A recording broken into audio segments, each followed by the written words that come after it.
lost so many. The anger, the sorrow.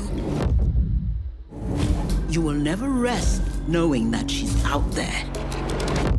Commander.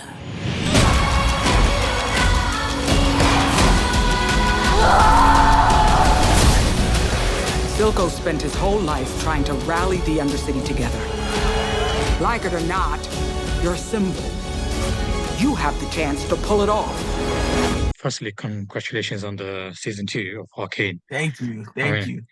I imagine that must be a special feeling, like seeing how many people are talking about it, and especially 3, 4 years ago, you probably didn't expect it to reach this far.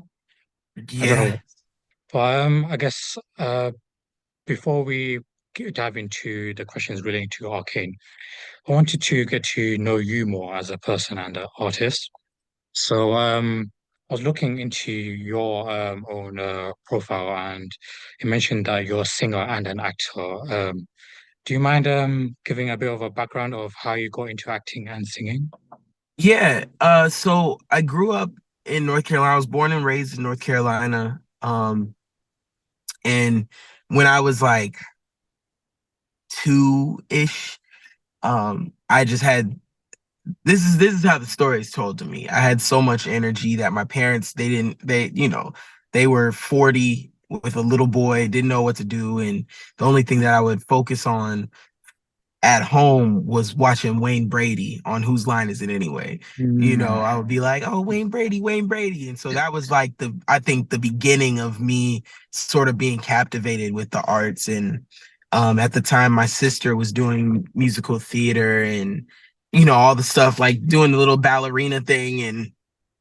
And so I eventually, or very quickly, rather, started taking the classes myself. My parents stuck me into ballet and stuck me into jazz, where I was the only boy, the only black boy, and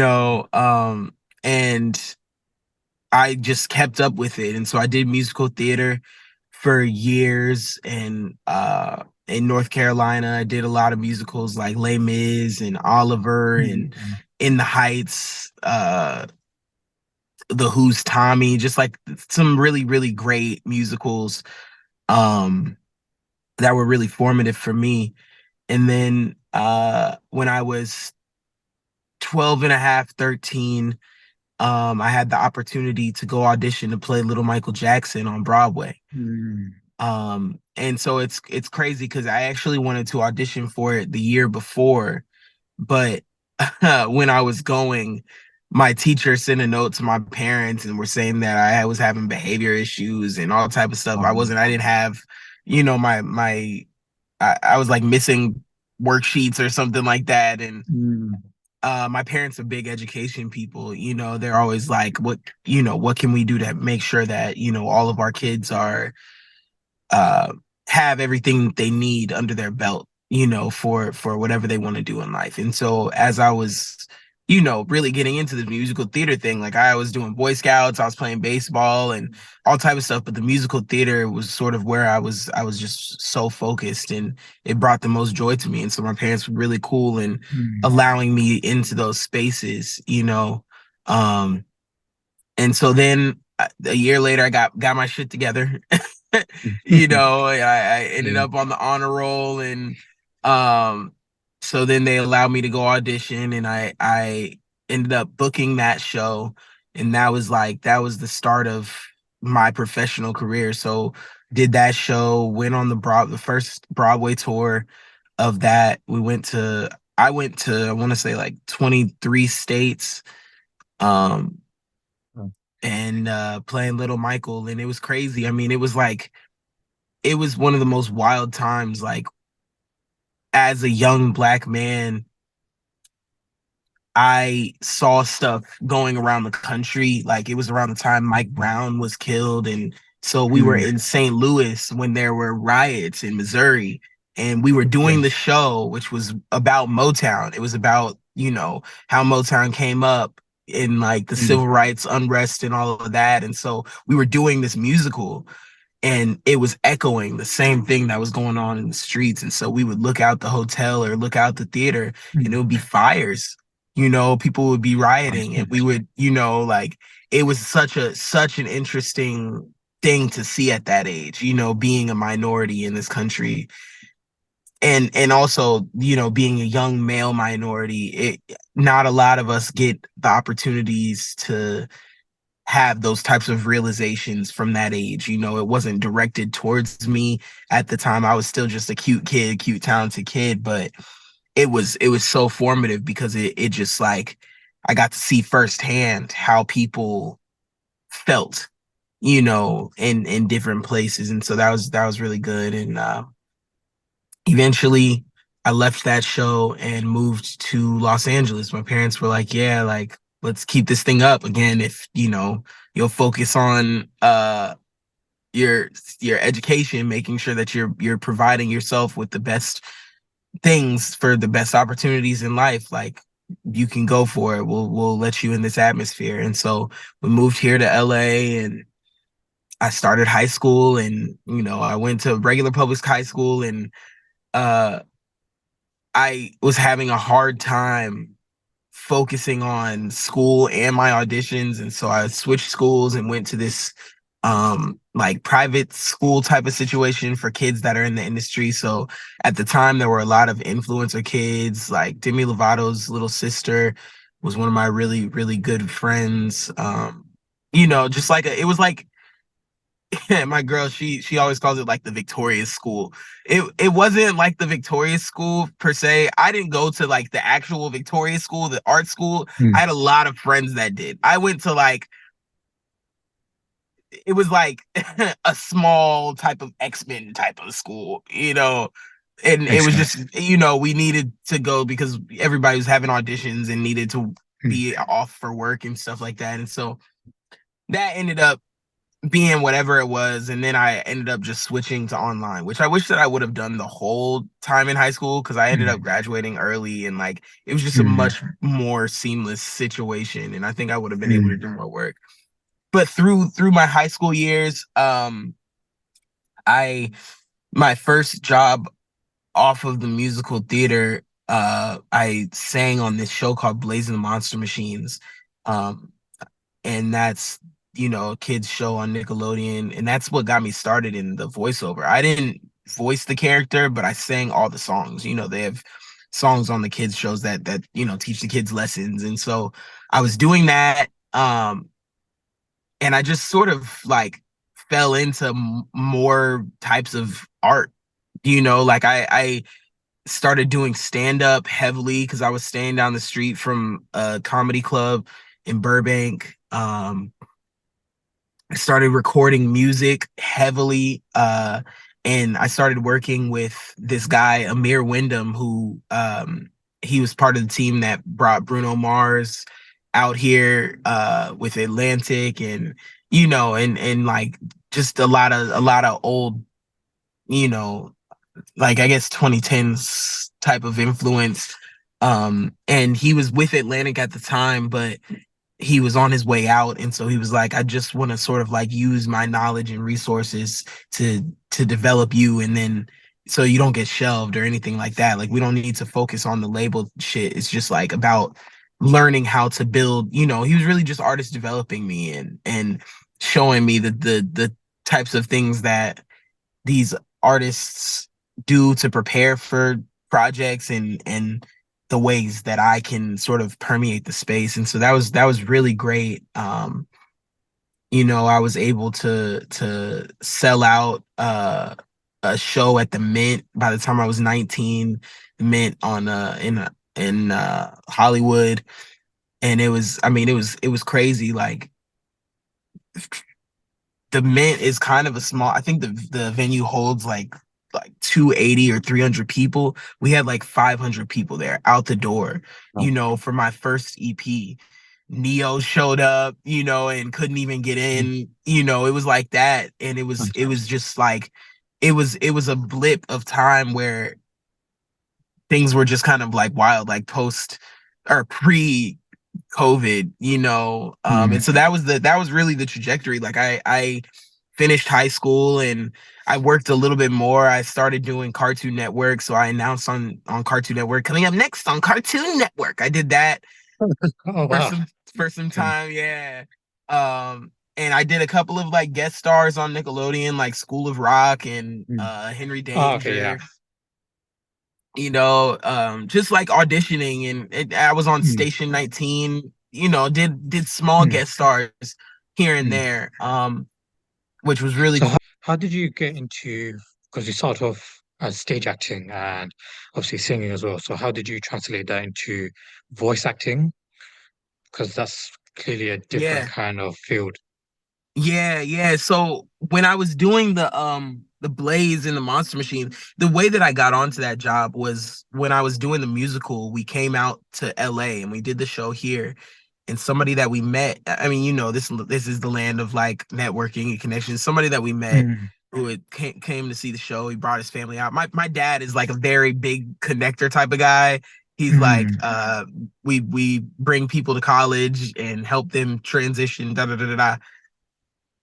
He made connections with this guy, and his daughter was playing Doc McStuffins at the time. And so he had a mm, connection to all of the animation people and was able to get me some generals to get that job. So we went in, met with Disney, met with Nick, and they eventually enjoyed what I was doing and brought me on to sing for that show.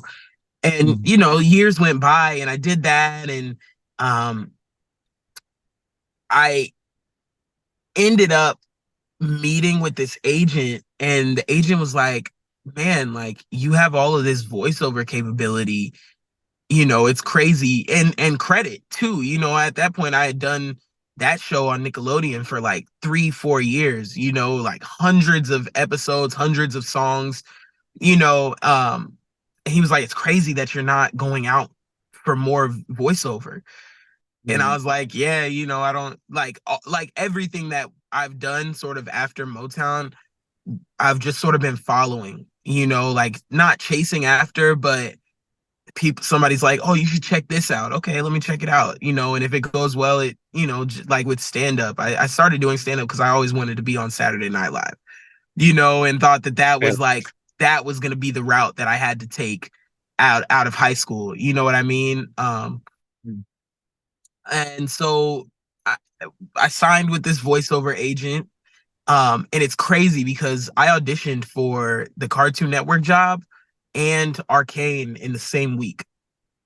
oh, wow. So I booked that Cartoon Network and then booked the Arcane, but at the time it was Untitled League of Legends. Like nobody, Mm, it was not nearly what it is now or what it was when it yeah. came out.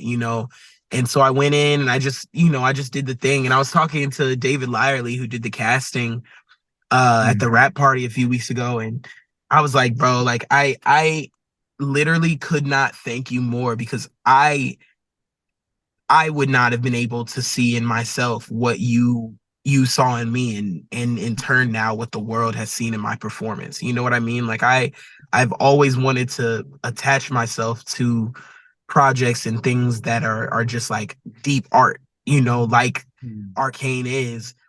But as I've gotten older, I've realized it's a lot harder to be picky like that. You know what I mean? And yeah.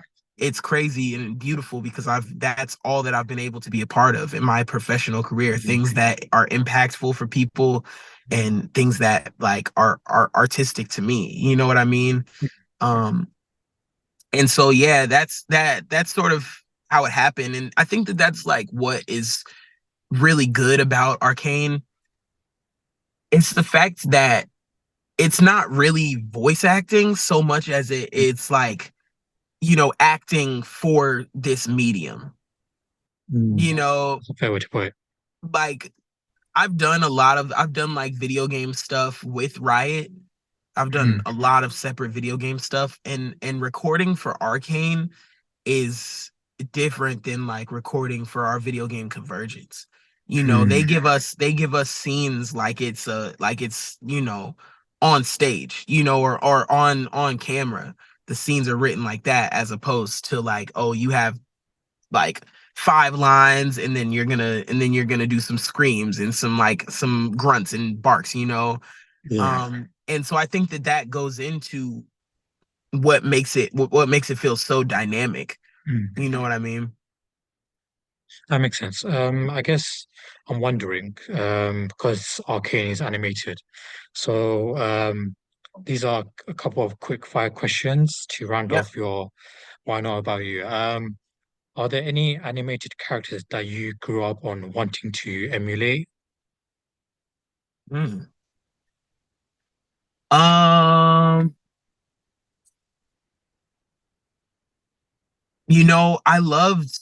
I loved Teen Titans when I was a kid. I always wanted to be like Beast Boy. Before I ever, knew Comic-Con for real, I didn't Mm, know what it was like.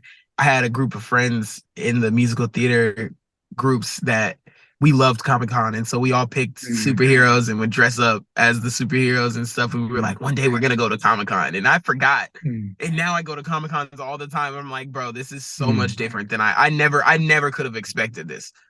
mm, Um, yeah, Beast Boy. I loved the Boondocks growing up. I used to sneak around the house and watch TV and stuff. Like, not that mm. my parents No, I did that too. were strict about TV. They just were like, they knew I was a chatterbox, and they didn't want me going to school repeating something that I Mm, heard because I was just happy to express as a yeah. kid, and so like SNL would come out, my parents would be like, you can't watch that because you're too young. And I would sneak and get up on Sunday morning and watch it on like the very Mm, earliest version of Hulu, mm, when it was like mm. you could only watch five free things in the day or something like that. You Yeah. know, I would get up and watch that, and then, or like movies. I loved movies growing up, but yeah. Speaking of, what are your favorite movies? Oh shit. It changes so much right now. Top of the top, and I'm so happy to have this answer. Interstellar. Oh, okay, okay, that's Oh good my, pick. oh my gosh. I watched Interstellar on the way back from Brazil Comic-Con on the plane. Mm, There is something so just to really like put this dot in. There's something so unbelievably I feel like dynamic isn't the word, but dynamic about Matthew McConaughey. mm. It I actually I probably have to go get his book today because I've been trying to grab it because I want to read it. I'm starting to really get into these self biographies, like Justin Mm, Timberlake's book. mm. Hindsight was really good. I'm trying to read 50 Cent's book. You know, that's like a eat the meat, throw away the bones type of book. But Interstellar was just I'm very spiritual, and I love God, and I am so into this idea that there's more than just like, obviously there's more than what we can see in front of us, but also we are more than like our existences in these human bodies. I Mm, fully believe that, and so for years I never really sat down and watched Interstellar, but after watching it I was like, man, this is the type of work that I'm chasing. If I chase anything, if I dedicate my time, this. And then also A Few Good Men is one of those that I oh, just okay. I just watched, and I was like, man, I never understood why Tom Cruise until now. I Like see, I for see. him to work how he worked in that movie, like on an Mm, Aaron Sorkin script. mm, Whoa, bro. The way that like I feel like a lot of actors would fall into the traps of like, well, this is Aaron Sorkin, and I have to, be very mm. polished. And he was just so alive in that.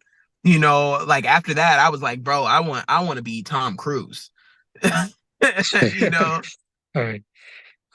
Speaking of Interstellar, I was wondering, it's funny how you mentioned that because that film is about time travel and Yeah. there's an element of romance. And funny enough, that ties into your character in Arcane. Yes. Yeah, yeah. And and I guess to segue into that, I want to ask, what is your favorite TV show? Oof, damn. You know, I the first thing that comes to mind, and I'll go with it, is Snowfall. Snowfall. Oh, Um, wow, okay. I love Snowfall. I think that Snowfall is a generational show. I feel like they don't get a lot of opportunities to do TV right in a lot of cases. Mm, And there are definitely some things with Snowfall that could be more cohesive, like just like anything. But mm, I think in terms of like Damson's performance, mm. cohesive as shit.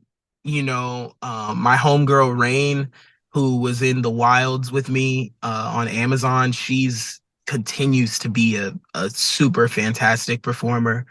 Um, that Breaking Bad It's was epic. was crazy. I feel like I'm missing one, and then after we get off, I'm gonna be like, "Fuck, this is my show."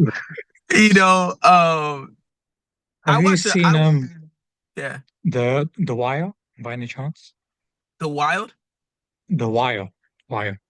Oh, The Wire. Yeah. I haven't watched it fully, but I know Mm. that I'm missing out. I know that I'm missing out. That's something I would Oh, recommend.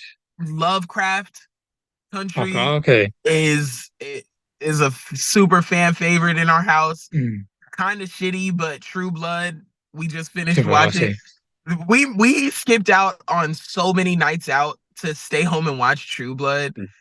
And I don't know what it is because every time it was just us sitting up yelling at fucking Sookie Stackhouse, Mm. like why are you so like this? Why are you like this? But I love TV shows like that. I also kind of I have a weird thing for reality TV, and I try not to Mm. like I don't know what it is. I can't go the full like baddies reality TV, but like a good Are You the One? Love is Blind. You know, I mean, anything. Just really quick back to the movies because I feel like it Mm. has to be mentioned. Like the anything Denzel Washington, and I still haven't seen Of Gladiator course. 2, I saw it. but John Q. Oh Mm. yes, okay. If I had to give my list, it'd be like John Q, Interstellar, fucking A Few Good Mm. Men, and then something like Hairspray or Grease, just because it was like really formative. But Mm. yeah, I no, see. like John Q. There's so much nuance in his performance in that movie that as a colored man, I was just like, Mm. oh I my see. gosh. Oh my gosh. Like I feel like I can appreciate this more than people who are just watching this because it's a crazy film. Like the dynamics that he played out in that movie paralleled stuff that I go through with my Mm. fiance, and it I made see. me feel, it made me see it was like a different type of frontal lobe experience for me because I'm 24 and so it's like it's starting to close up. Same age. Same age. It's starting to get there. It's different. Yeah. But to round it all off, because we mentioned film and TV, and Yeah. Arcane is also a video game Yes. adaptation. So, favorite games? Okay. I've been on record saying Detroit, which yes, Detroit. I love. I don't know why I'm such a activist at heart. Like Mm. I love stuff that tells an authentic story of like rising up for some Makes reason. sense. Um Detroit. I love GTA. I just love the Mm. freedom. Um, Excited for six? oh yeah. Yeah, Florida.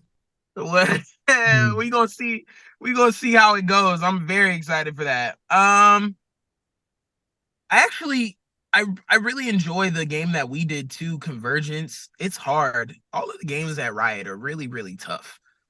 They're really Mm. tough. They're for pro gamer level people, but the game that we made was really cool. And same with the 2XKO game where is that's in Mm. development right now. I think it's so cool that they're using the Riot IP to create Street Fighter. That's like it's working with Riot is one of those things that it's like they are doing stuff so they're being so innovative over there that they're checking off dreams for me. Stuff that I never even thought about doing, they're doing, and then including me. Like I never imagined having a Street Fighter game, but there are hundreds of hours of recordings of that, and the visuals are really stunning. But yeah, I can't think of any more. I had a hard time getting into games when I was younger. I was just so like I was so energetic. I was so hyper that the only thing I could focus on was the musical theater stuff. The first. So, with this, like you mentioned, Street Fighter, are there any hypothetical video game adaptations or games in general that you'd like to have a chance at voicing in, and any character in mind? Damn. Oh shit. That's a great. I've never gotten that question. I never even thought about that. I've seen a lot of people online who keep trying to. They keep like referring to me as Silver from Sonic, Silver the Hedgehog. They're like Oh, it's that. perfect, I'd say. That would be crazy. Just to work with Jim Carrey would be Mm, amazing. I don't know. They're doing so good with the video game adaptations. I would be pleased. I would be mm, very pleased just to work with anyone. I'm very happy to have done Arcane. It's crazy because the majority of the video game adaptations I've had a weird connection to. Like we did mm, Arcane. I'm friends with Brett Gray, who is in which isn't really an adaptation, Star Trek, but Ella's also in Star Trek. I did The Wilds with Sophia, who played in Uncharted with Tom and Marky Mark. mm, And I also grew up with Isabella Merced, who's mm. she's in The Last of Us and Yeah, Sicario and all of that. And so it's been so interesting that this whole like video game adaptation thing has popped off. Like yeah. the other day at the Game Awards when they were announcing the best adaptation, Isabella was announcing it. And I was Mm, like, man, this is an odd full circle thing because Isabella is like one of those early friends that you just like you don't know what kinds of dreams you're putting out into the world. You mm, know what I mean? Like she was around here and I was really good friends with another one of our friends who was on the same show with her, and so we all hung out, and me and her were always cool and bonded over like the musical theater stuff, but a little bit more on the like like personality side of it. It was like a real funny moment to me to be sitting there, at the Game Awards, and my show is mm, up for a Game Award, and an mm. old friend is announcing, and it's like it almost didn't feel real because I know that it hasn't fully come full circle, but it's like whatever is gonna come full circle, it's brewing, Brilliant, and so yeah. that was a nice surprise for me. Mm. um And you have a film coming up soon, I believe, Splash City. yeah, Do you mind talking a bit about that? yeah. So I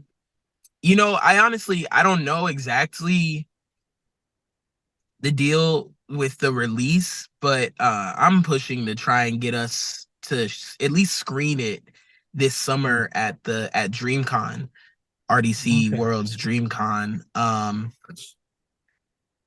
So obviously the strike happened, and around the start of the strike, I started boxing, um, which has nothing really to do with Splash City, but around the end of the year, they started bringing auditions back. And I had two auditions. I was auditioning to play King David, which was a really great audition. It was like King David from the Bible from the time that he was a shepherd to the time that he was King David. And then I had this movie Splash City, which the guy Burner, the rapper slash business mogul, he started Cookies, which is the weed brand.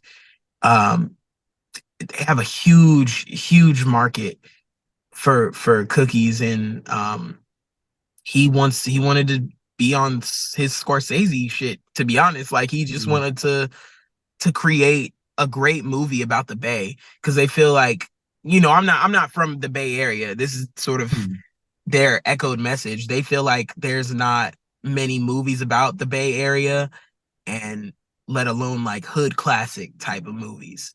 Um, and so he worked with this production company, and they had a script. Um, it's basically about the consequences of sort of like the life that they live up there. They have this problem called bipping, which is basically like car smashing grabs.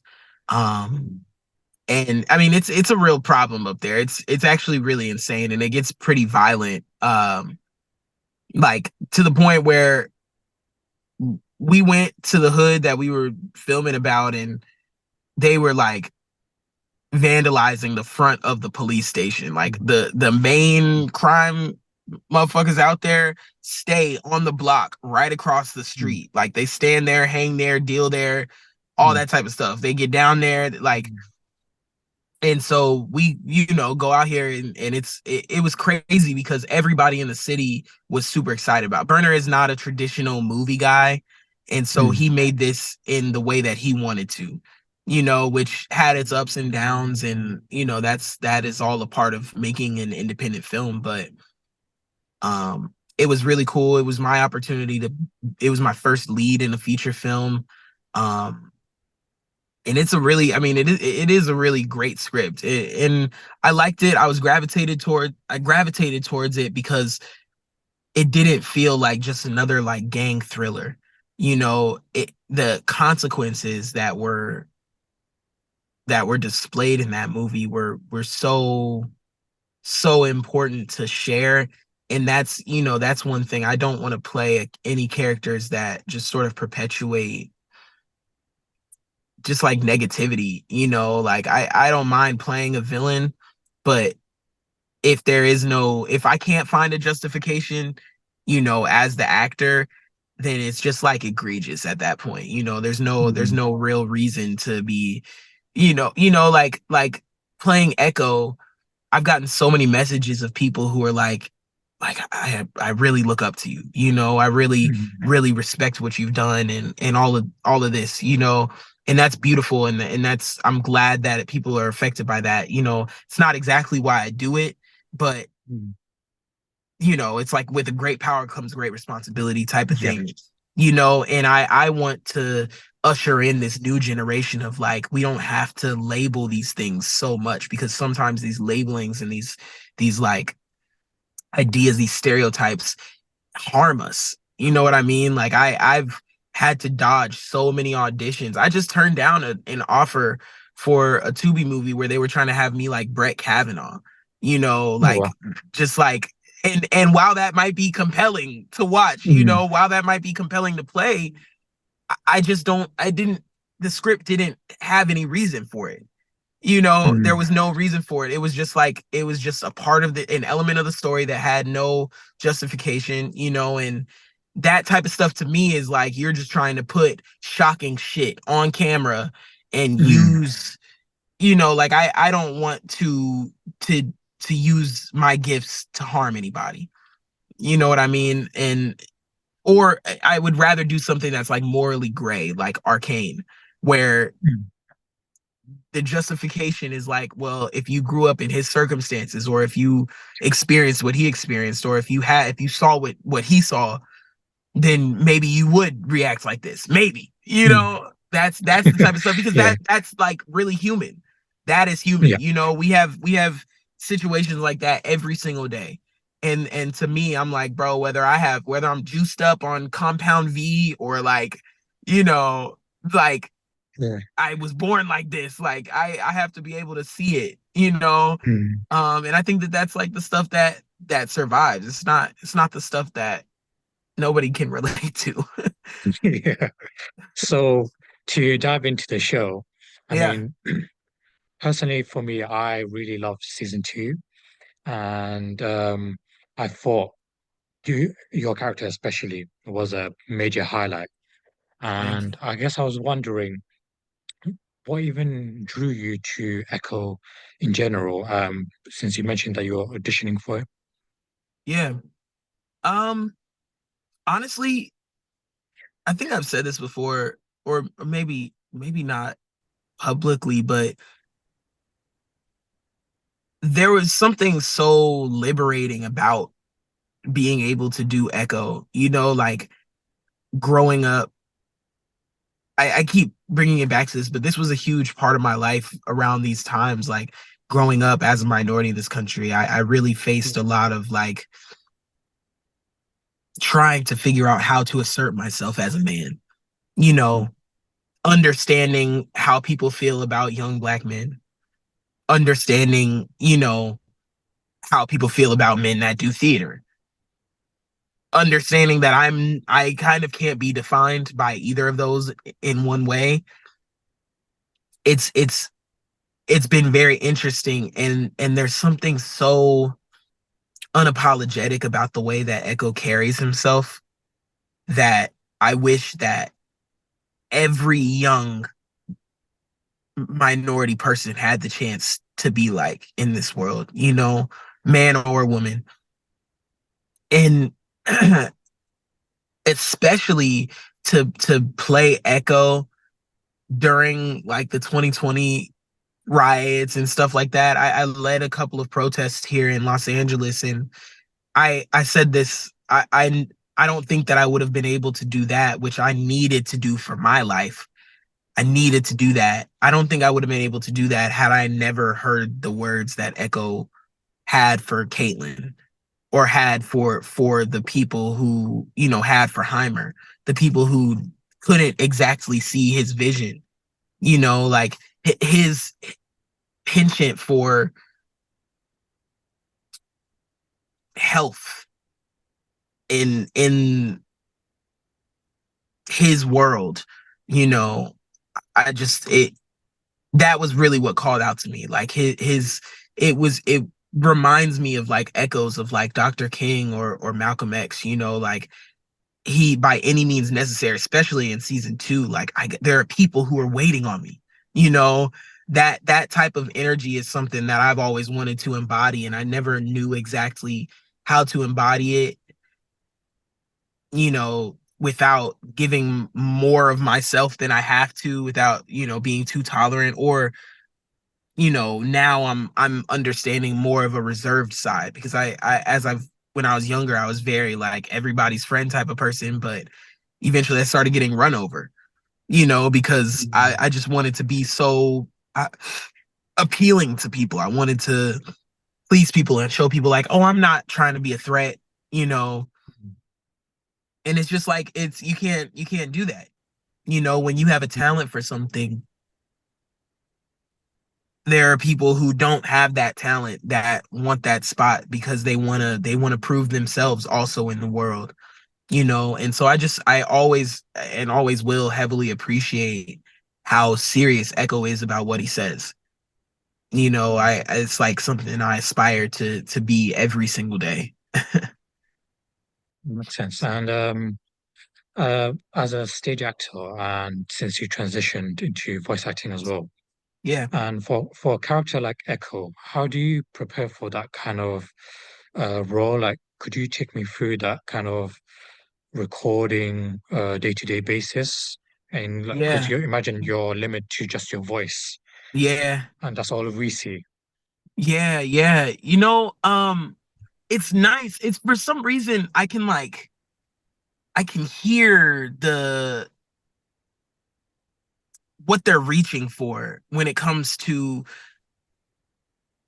the feeling. Like this year I've been studying a lot of our acting grades, like studying Sidney Poitier, and um you know I've been helping a lot of my friends with their self tapes and stuff, and I found a real I don't know. I actually don't know. I'm hesitating right now because I don't know how to explain it really, but like Mm. I've been bringing performances out of my friends that is just sort of is like freeing, but also sort of hitting the mark when it comes to the tone of something, or them just like feeling expressive enough to make real choices. And um with Ekko is so close to me, um that and they were so cool about our performances that they allowed us to play. They allowed us to try stuff and like take it to a crazy extent and then draw it back. But even though it's a fantastical world, there was never a time where I said anything that wasn't able to echo to my real life. And so it was this process was fairly easy in exerting whatever it was that was written. Like it was some really stellar writing. When we were at the LA finale event, I at the end of watching episode 9, I just was like standing ovation, just like, man, this is how you do TV. Like it's this is and I know people had their feelings about season 2 and the pacing and all of that, Yeah. but this is a highly evolved mind type of show. The writers are all fans of the medium. They're fans of TV and film, and they didn't want to treat their audience like like dumbasses. You know what I mean? Mm. They knew that the pacing of it would make sense. It would all add up, and by the end, like everything that we saw is what we needed to see, Mm. to get the message across of this, like this idea of this flawed, glorious evolution, Yeah. and that's really the I think the main point of everything. Like I after watching it, I was and seeing some of the reactions and people feeling like, oh man, the pacing or like the storyline or whatever. I was like, I think that this is the same. I feel like the way that people felt about Arcane and like the story of it is like how they feel when they read the Bible sometimes, like how can you Mm. say one thing is one thing, or like, we need more proof or something Yeah. like that. And it's like Yeah. you get it's just like great art. You get what you get from Mm. it, and that's all that you need. Mm. And you can always go back and find a new piece to attach to, because we are ever changing beings, Mm. and we have to be comfortable with that existence, because that's the cards that we're dealt. That's how we coexist.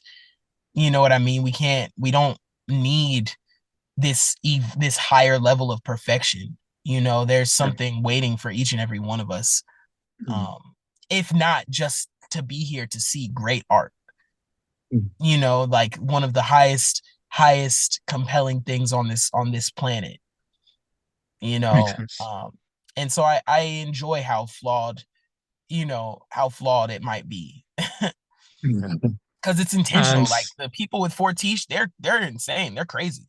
yeah. They everything that's on there is, I still see videos to this day of like things that they put in it, like Mm.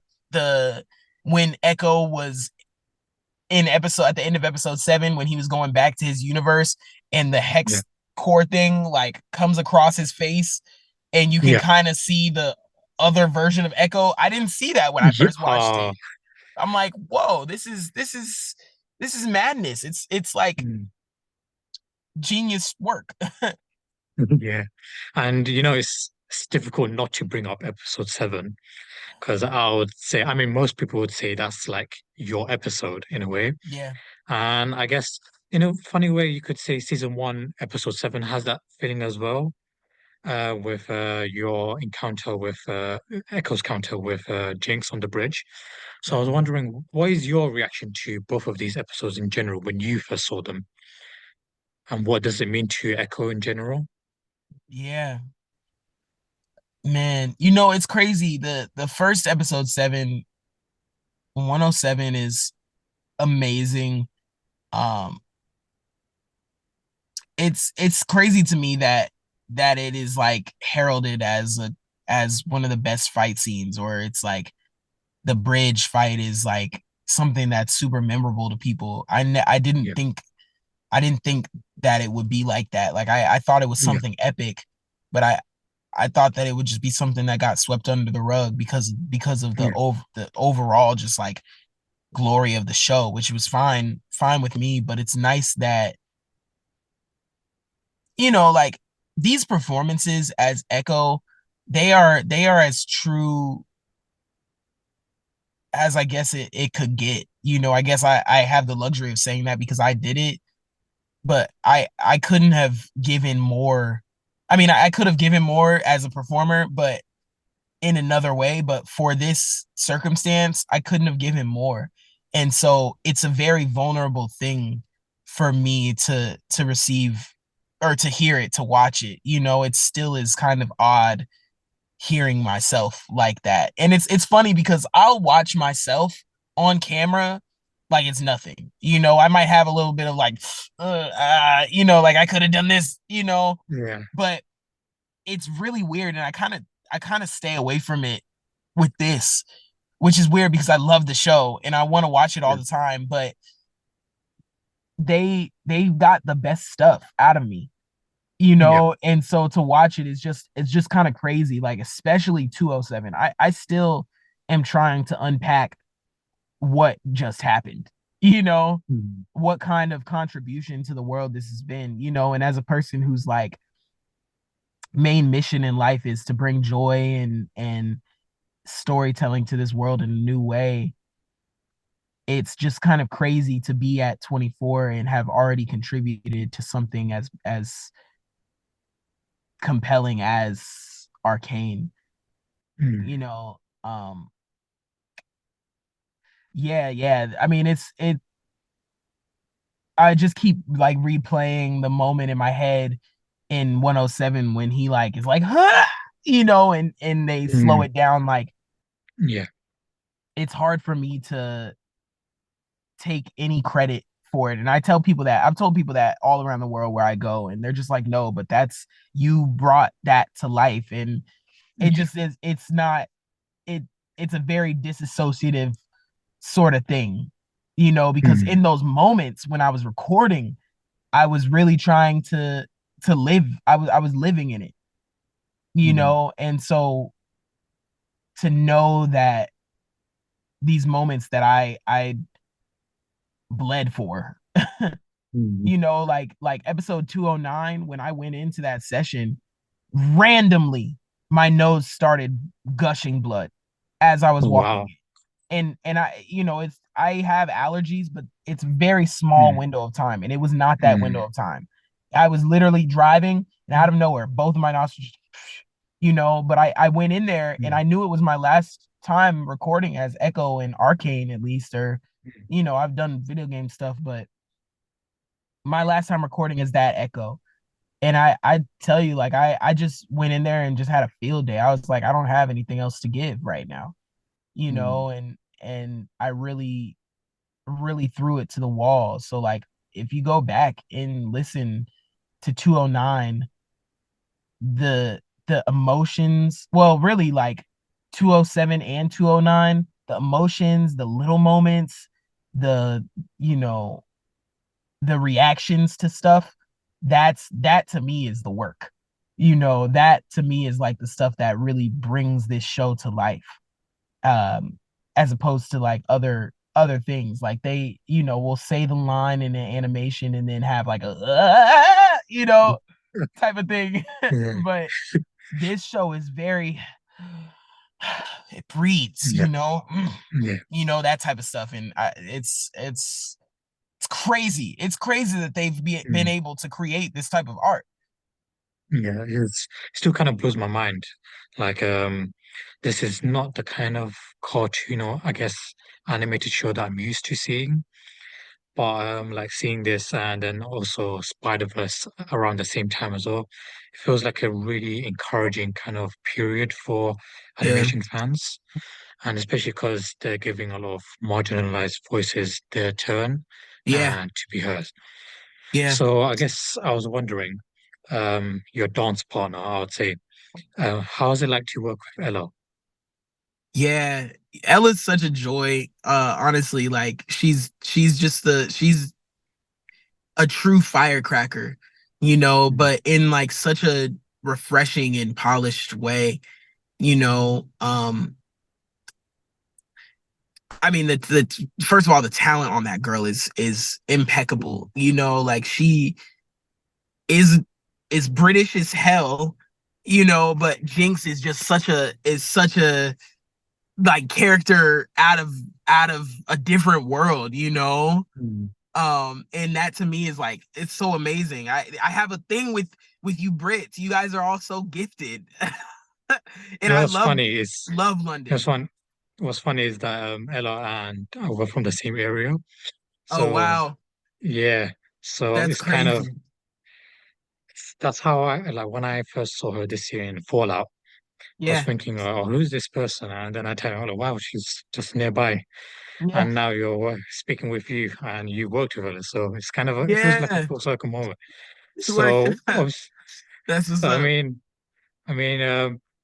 I feel like her talent is undeniable on screen, and Yeah, especially with a character like Jinx, where someone who has a lot of personalities and stuff, traits to her that are kind of fluctuating because of the baggage she carries and the yeah. internal conflicts. So how did you, I guess, navigate towards or build that kind of authentic relationship, knowing there's so much going on and you want to make it feel like you can hang on and build, bridge that gap, I guess. I think it's like it's as an actor, it's one of the things about working on such a great project. It's nice to work with the best of the best, the best Mm, writers, the best actors.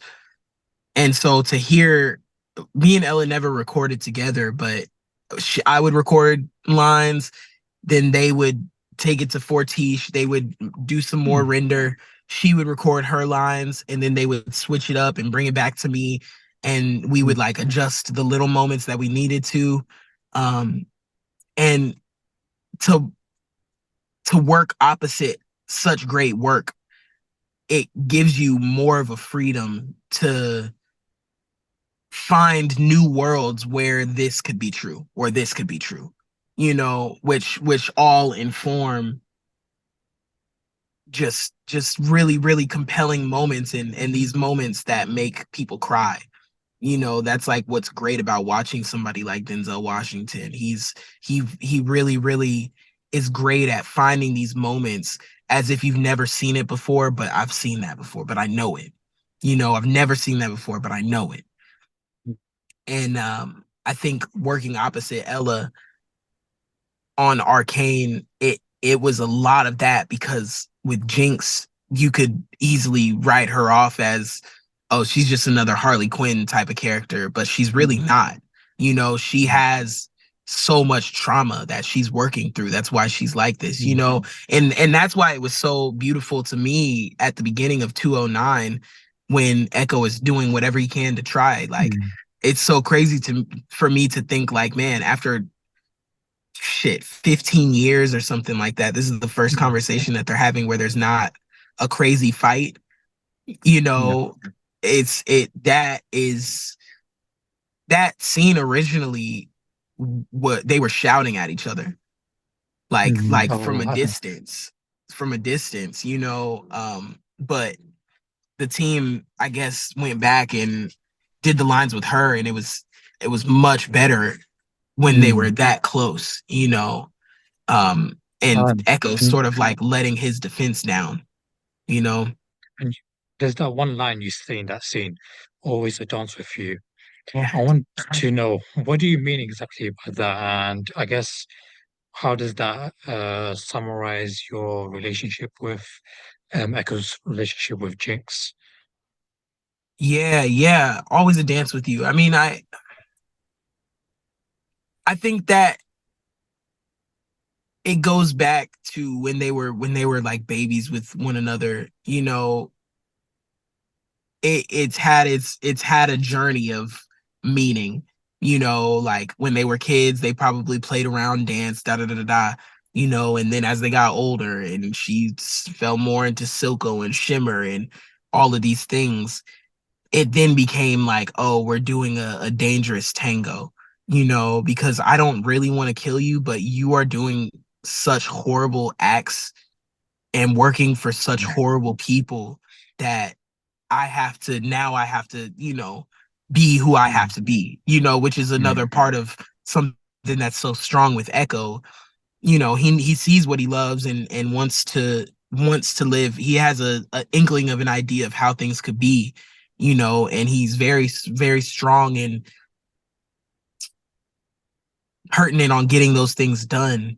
But at the same time, he still has sensitivities under there. And so there's that moment always, like you see in 107 when he's about to hit her, where he's like, what move, what's the move? You know what I mean? He really wants Jinx to hear him out. He doesn't want to have to beat her ass to get her to come back.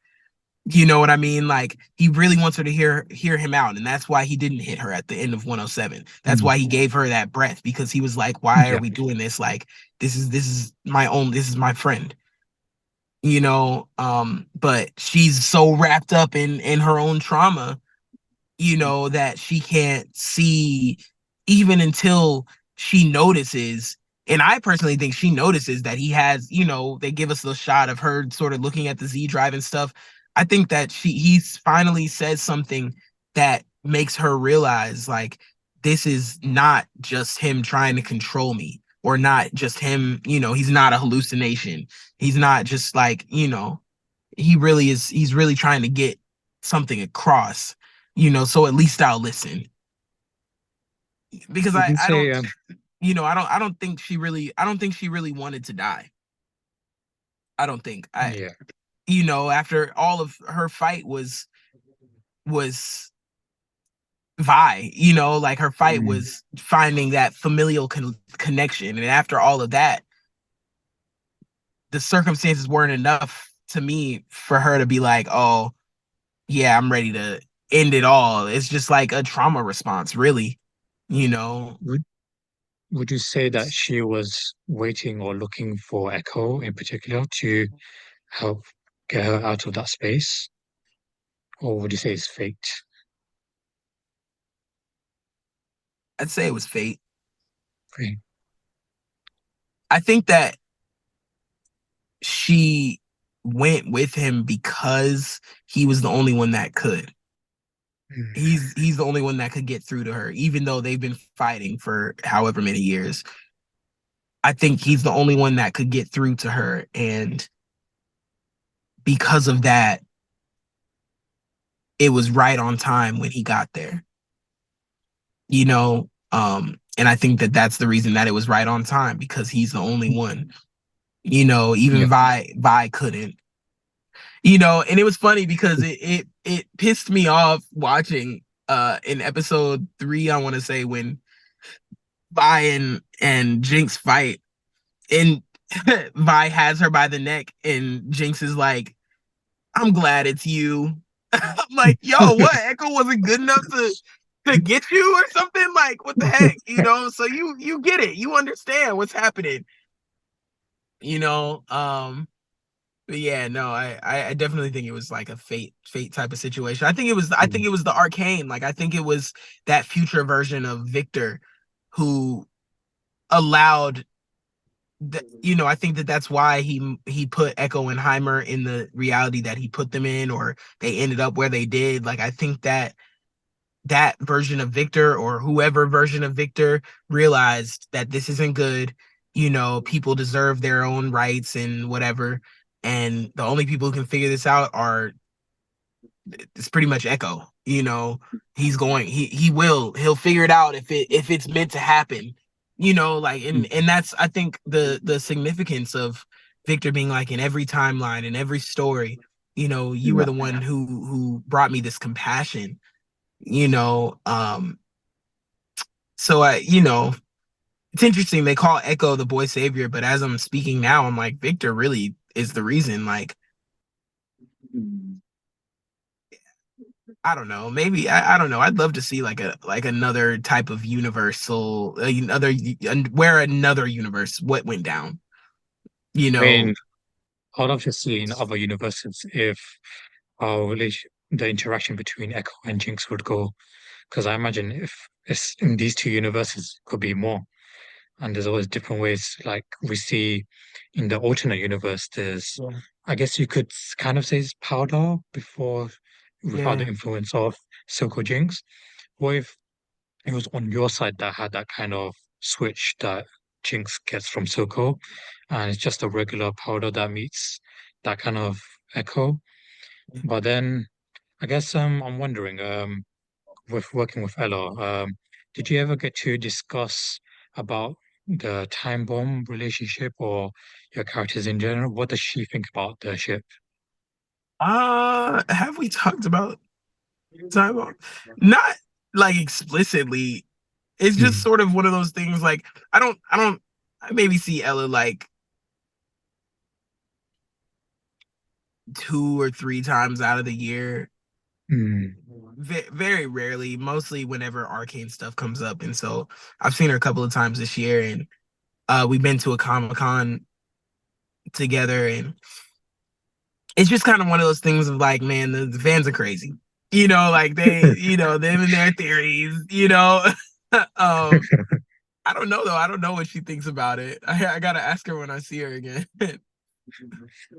And so okay, this is one character in the show I feel like is quite understated, Yeah. Benzo, Yeah. and because he dies quite early in the show, but then in season two, episode seven, in the alternate universe story, you get to have a moment with him. I guess, what do you think that moment in general means to Echo? And were you surprised to see Benzo have that kind of chance again, or that reunion? Yeah, when I first saw it, I cried. I was Mm, just like, damn, like because I don't get to read every episode. Even the episodes that I'm in, they just give me my lines and then we go in and do the lines to the copy or whatever. But seeing that, I mean, I think it's just like one of those things that's like really cathartic. I think that Echo over time got carried away with the violence. It started to take a toll on him, and started to get him to a place where he didn't know what was actually possible. Um, and so that can kind of lead you to a place where you're like, why am I doing this? And not maybe in the most positive way. And so I think that it was so important for him to see Benzo and see Vander and Silco being nice and Milo and Clagger. I think that that was important just to remind him very quickly, like, there's a reason for all of this.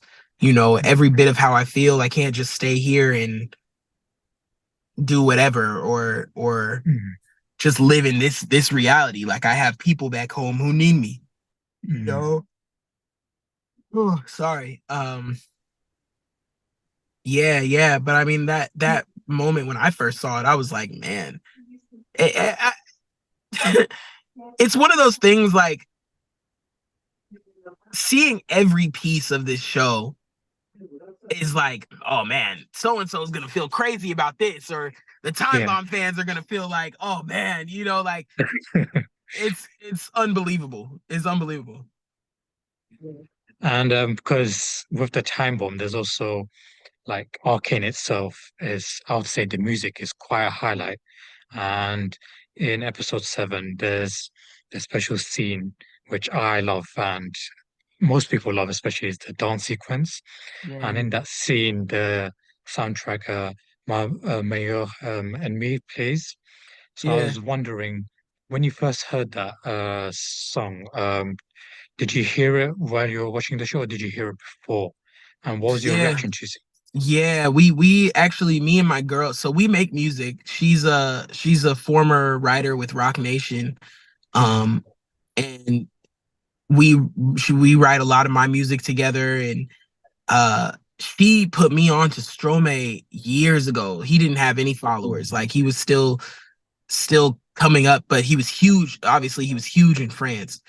And she was like, "Oh, you got to check this guy out." And we work on our manifestation a lot. And so I won't say that it's because of us, but one time we were able to get in with Mako, who did all of the music for season 2. And he was like, "Yeah, do you guys know this guy Stromae? We have this song," and we were tripping. We were very, very excited. Very excited because it was just like, no, it was really crazy. It was the same thing that happened with season 1, actually. Weird enough, I loved Imagine Dragons growing up.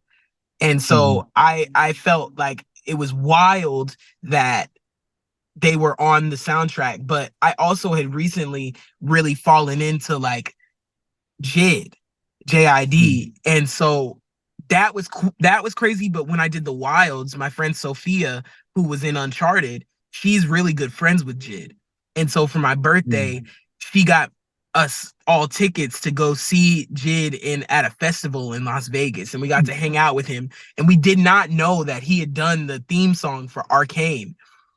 And so when we got to the premiere for season 1 of Arcane, he was there, and we had already like hung out, chopped it up, smoked up, and like we had a whole weekend of time, and it was just like a crazy connection type of thing. And it felt the same with that, because me and my girl, we used to sit up and have deep conversations about like, man, like, what does it take for an artist to cross over? What will it be for somebody like Stromae, who's so big in this region? What will it be that crosses him over to like America and more of an audience? And for it to be a sequence where it was my character, and it just something so beautiful. Like we never could have imagined something like that. And so we were just like extremely geeked, extremely hyped up. So when you saw that sequence, especially, Yeah. how were you feeling? Like, I mean, it's just beautiful. Like it was it was cool to watch it when we were in with Mako, just sort of talking about music and getting in on the season 2 music. But it was better. I'll never forget it watching it at the finale event, because it was like the reactions of all the fans who were in there made it worth, holding all of the time bomb secrets and just like holding on to this thing. Like people really love these characters, and it's amazing to see the reaction around the world, and it's nice that that moment is being championed, and it's opening up a lot of people to newer cultures and new ideas. And it's opening up a lot of really great conversations. And so that's, for me, I'm just like, I could not have asked for a better opportunity, like I said a little earlier, like it's so hard. It's hard for me to view it, because when I watch it, I have to acknowledge that that's my voice. I have to acknowledge that that's my work. But at the same time, I'm such a fan of the work overall that I'm like, nah, like I can't. If I take credit for it, I'm gonna feel like a cocky asshole. I'm gonna feel like somebody, like I almost, I don't want to say that, but I sometimes I'm like, bro, like I don't deserve to, I don't know. It's weird because like at the same time, like there are times when I'm like, yeah, I don't think anybody else could handle being called the boy savior. Like that could easily go to so many people's heads and just be a bad thing. You know, um, how do but you see it then? um, I see it as a blessing. I see it as an opportunity to save more people. I see it as an opportunity to be somebody who people just expect positivity from, and nurturing, which I think is tough when you don't really know somebody. You can't judge people's anything until you really get to know them, but I really am just the type I just am that type of person. I don't have to hide or and I think that that's like why a lot of people have like visceral reactions to me on Twitter and stuff like that because there's a part of me that doesn't care simply because I don't have any bad intentions. Yeah. If I'm on Twitter saying something, it's most likely because I'm trying to make people laugh. Mm. Like or if I'm saying anything at all, really. Like I have my things with myself about it because like watching the interviews back from the season 2 premiere, I'm like, why am I so fucking jolly? Like why can't I be more like Austin Butler, damn it? but but that's just not who I am, like Mm. I love what I do. I love Mm. creating. I love seeing things that are just like, wow, look at that. Look at that Mm. performance. Like I'm just like a Yeah. wide-eyed kid, you know. And so and also like as a believer, I'm like, bro, the only reason that I could have done this is because of the real boy savior, you know? Mm. And to me, I on that tip, it's like I don't know many people who wouldn't consider themselves Jesus, Mm. but I am able to take myself out of it in a way, and I think that that's important because Arcane is the art. It's what Fortiche did. It's what the Christian and Alex and Amanda did. I dealt my voice to it and brought life to it because I love to create and I love to play characters and stuff like that, but I have to do that as the actor so that I don't take Mm. advantage of people or and I think that a lot of people in this industry and sort of in what we do, like I think that they miss that, and forget that as they continue to get more successful and continue to create great pieces of art. Like creating great art is one thing, but the end all is how we treat one another, and So, how we deal with one another. And I hope that in as my career goes on that I continue to embody mm. what people see in Ekko, because Mm. he's the type of person that I think we all should strive to be. Like take Mm. care of your community, support your people, and and champion beauty, champion art, and these murals and stuff. I So mean, yeah, I mean that's yeah. when you mentioned about the industry itself, because look, I'm also trying to fully get into acting as well, and Nice. I sometimes feel like a lot of the times there's that feeling that other people who have gone that far just don't want to see other people make it that far as well. There's a kind of Yeah. gatekeeping feeling at times. Yeah. And I see personally, I see film, TV, whatever medium is always a collaborative team effort. It's Oh never yeah. I, it's always we. No, Because all every time. Every so time. like sometimes it's kind of a shame to see that people will not take that to heart and realize it's about bringing people up together. And Yeah. it's like I appreciate seeing you get to bring people up together. And like you mentioned, the protests and even like these musicians that you managed to somehow reconnect again.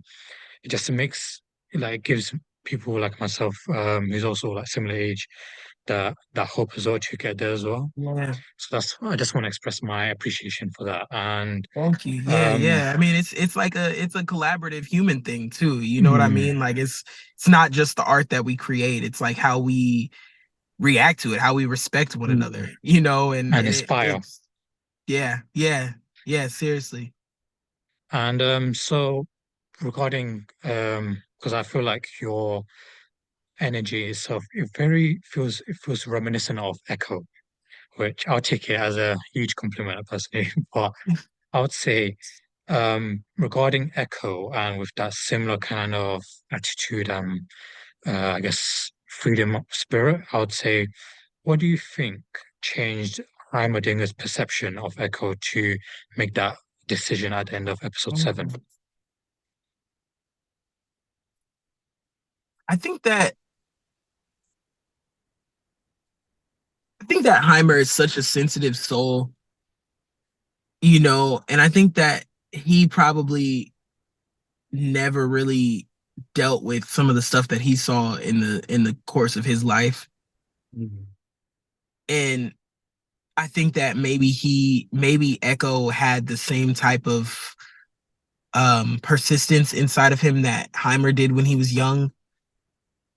I mean, I think that there's something similar even in Jace as well that Heimer saw. And I think that Heimer made that decision so that Ekko didn't have to go through as much, like with the hope that if this plan works, Ekko won't have to deal with the hundreds of years or however long of having to make these hard decisions and having to see people that he loves die for no reason. And I think that that's like super in Heimerdinger's character. Um, and I believe that moment, that decision wasn't really as split second as it seemed. I think maybe Heimer knew, like he knew that at some point it would come to a head and he would have to. I don't think that Heimer knew he would have to give himself up. Eventually, I'm sure he did and thought about it, but I think he was just like, I feel like when you live that long, you the idea is like you can start to develop alternative feelings and emotions for circumstances, like maybe not every circumstance is trivial to you because you can see the real beauty in it, you can see the passion behind it, and for you it's like, I've been around hundreds of years.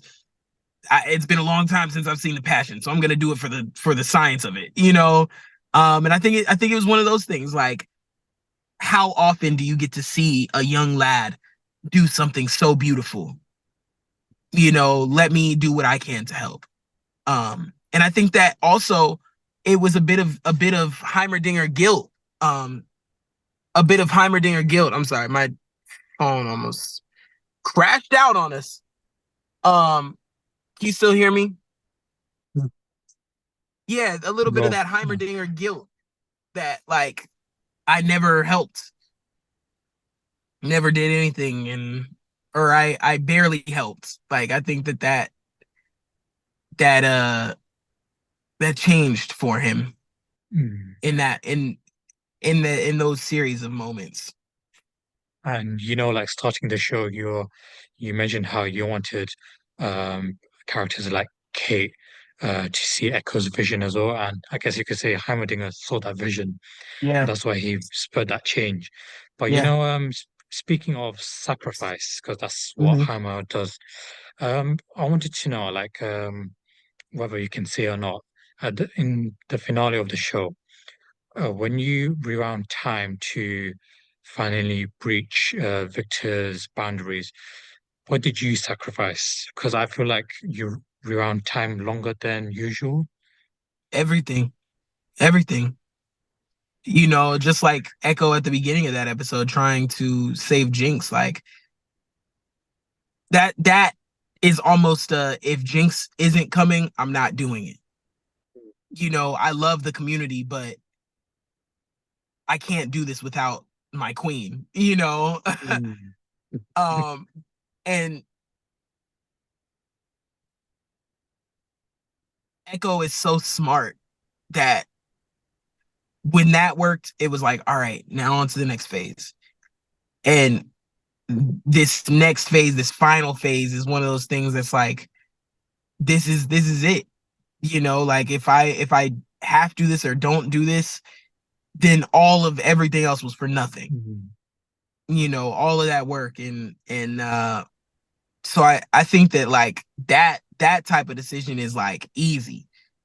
It doesn't even seem like he cared what it hit on. Mm. Like, it's about getting to.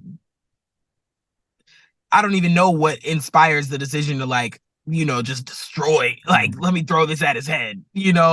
But Mm.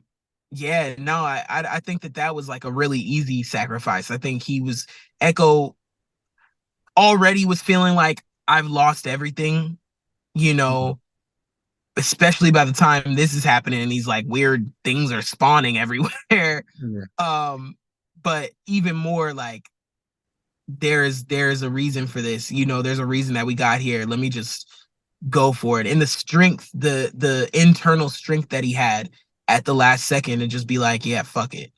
You know, I don't know what's gonna happen, but everybody else is already wrapped up. So what's the worst that could happen? And because when they first attempted that back in episode 7, and you see rewinding past 4 seconds, there was a moment where it looks like Heimerdinger's face was exploding. Yeah. And I mean, my interpretation is that he rewound even longer than that in the finale. And Oh is yeah. there like, would you say there's like because we didn't get to see it, but would you say there's like a potential blowback, like in terms of like his life shortening or any kind of significant consequence? With Ekko. Yeah, like going forward, because I imagine that's quite a big um sacrifice he made, rewinding that far back. Yeah. I think that there's something I think just like how the Arcane chose Victor, I think the reason that Ekko was able to go back how he did Mm, is because the Arcane also saw something in him. Like for him to stand mm, in the middle of it and it transport him and then him be able to control one. I think that there's a connection there between them that would keep him from being harmed. You know, it's like based out of his reality because he was the only one who was able to really figure it out. You know, he was able to see it and write it out and interact with it. And so just like how the Arcane reached out and wanted to grab onto Victor, that was the dark side of the Arcane.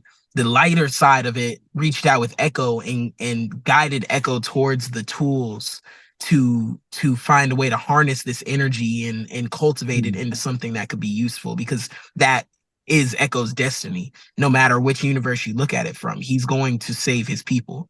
You know, he's going to save somebody. He's going to be somebody who people can look up to, be a leader, you know. And so yeah, I mean, I think that yeah.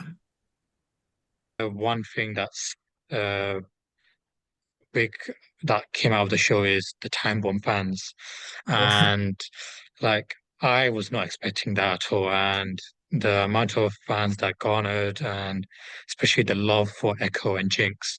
How, as a person, like, do you wait?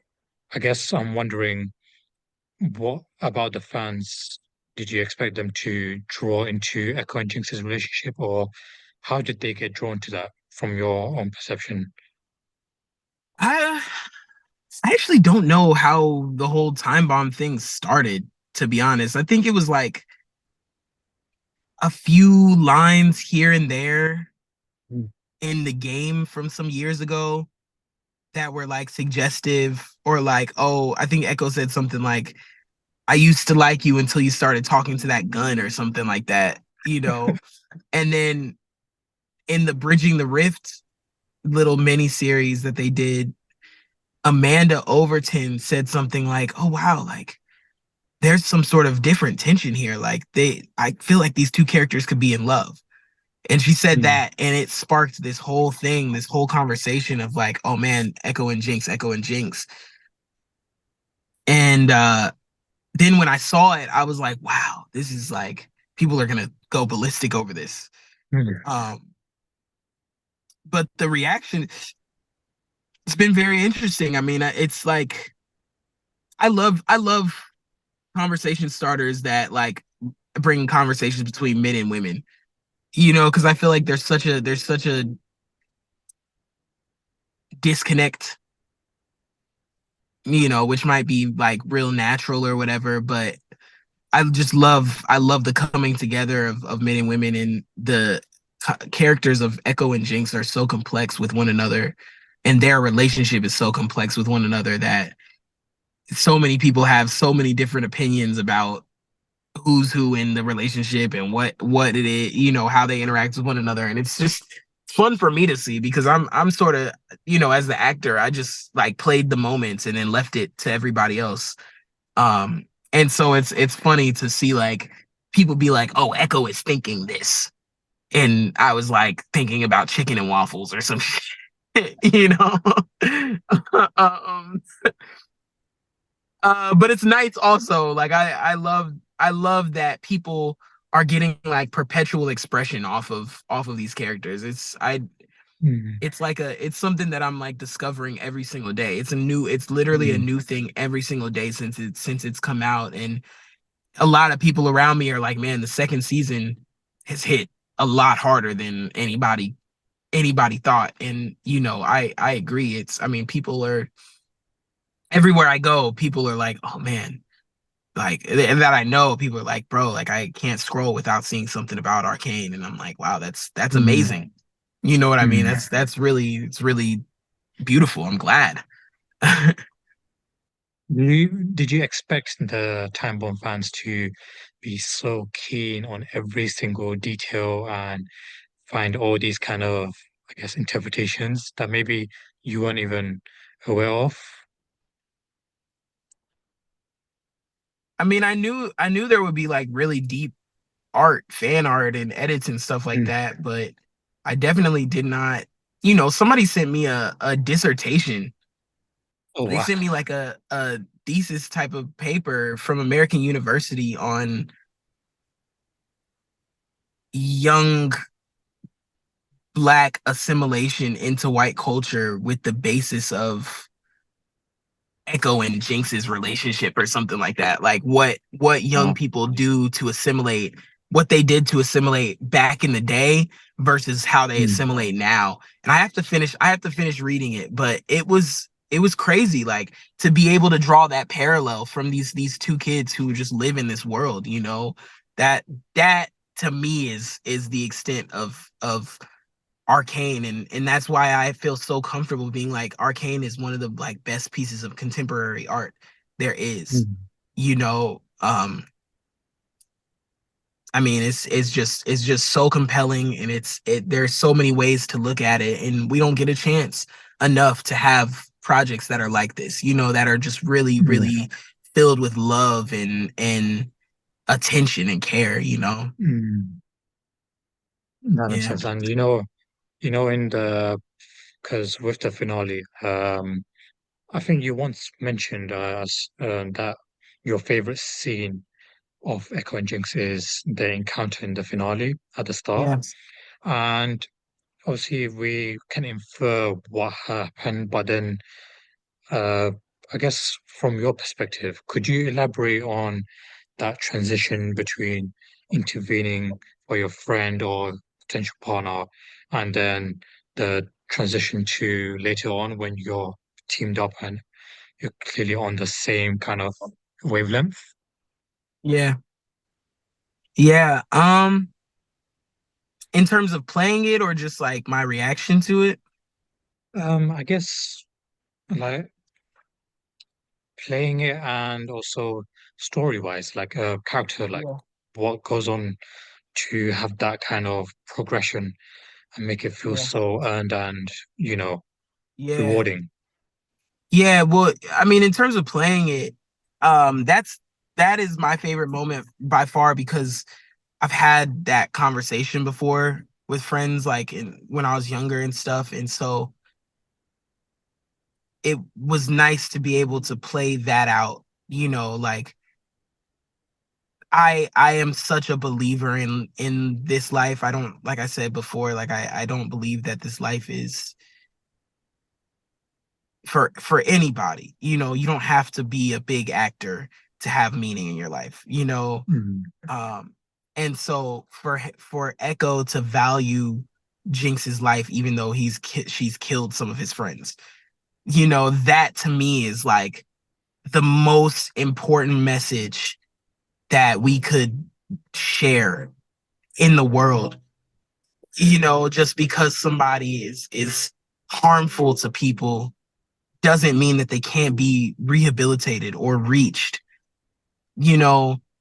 mm, And so that continues to be amazing to me as something that I even got to do, because it's so real. I've had to have that conversation with people, with fans of the show.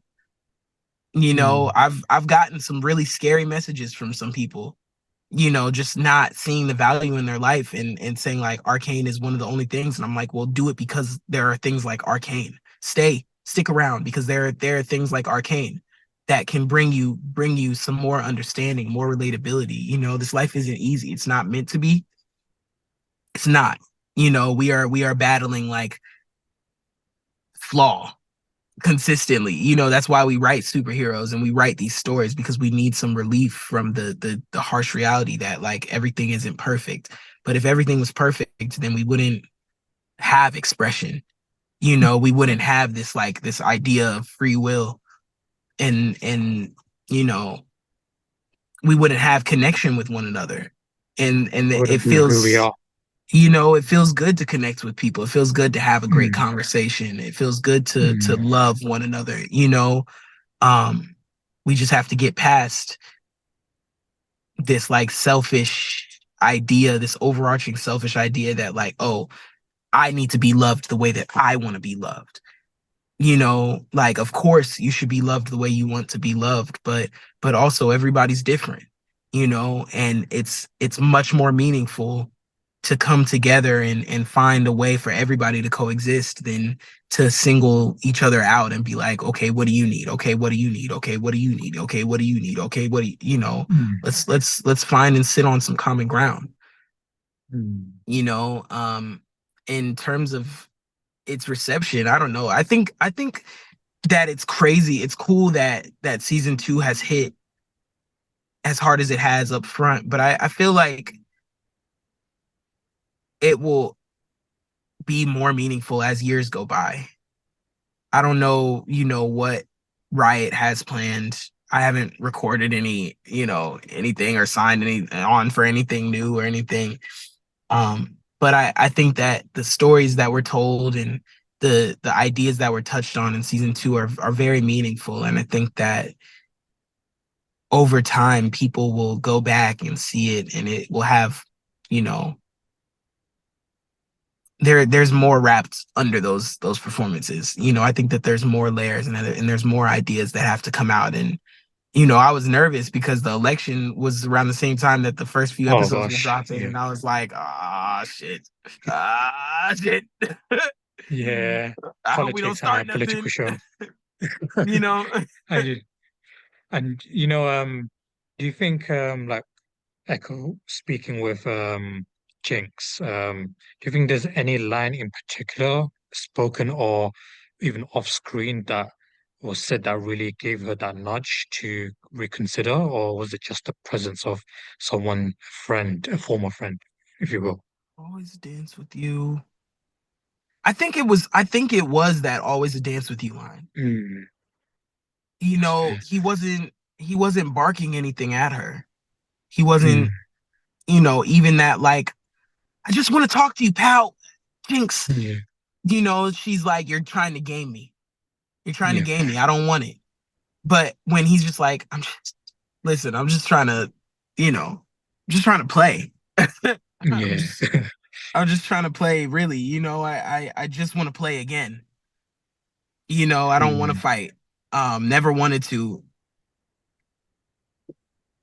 And I think that like their history of Ekko trying to, you know, they've said that they had ideas and stuff of like, you know, Ekko trying to go and save Jinx and stuff like that. You know, even when they were on the bridge and we saw that little flash in 207, he could have Mm. taken her then, but Ekko Mm. wants her to make the decision. You know, Yeah. he wants to give Jinx the autonomy to, you know, be who he sees she is, you know, without having to be forced or tied down and yelled at, you know, or interrogated or some shit, you know. Yeah, yeah. And because it's hard not to talk about the ending where we see like a parallel to episode 7 where you're like sitting down on the, I guess, like a hill, and this time you're by yourself, and Jinx is kind of a gray area. We don't know if she's alive or if she died in that kind of fall. But let's to say if she was alive and she did leave in that airship, do you think Echo knows, or how would he react if he didn't know?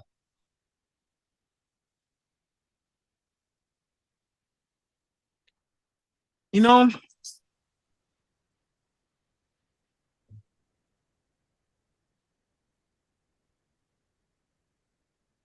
I don't I don't know if he's had that conversation with Vi yet in that moment. Mm. I think he's just sort of mourning the whole situation, like kind of searching for some comfortability after all of this has gone down, giving himself a well-earned break. And I think that the most comfortable thing for him is like, now that I've made it out of all of this, what's the closest safe feeling, and it's like chasing that moment where he got what he wanted. He wanted to I don't even think that he knew deep down that he loved her the way that he did.